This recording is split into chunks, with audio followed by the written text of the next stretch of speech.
রক্ত দান করে একটা মুমূর্ষু মানুষের জীবন বাঁচাতে।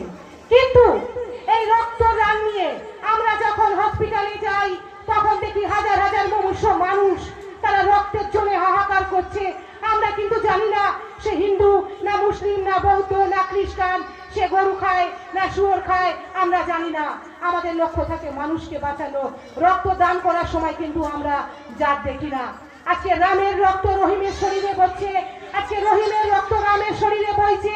রাম রহিম আজকে এই রক্ত দানের মতো একটি মহৎ কাজকে দিয়ে ভারতবর্ষের সম্প্রীতিকে বজায় রেখেছে, ভারতবর্ষের সেই গণতন্ত্রকে বজায় রেখেছে।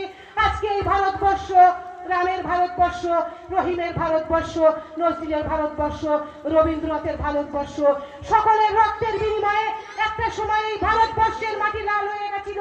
তারপর কিন্তু আমরা দেশ স্বাধীন করেছিলাম।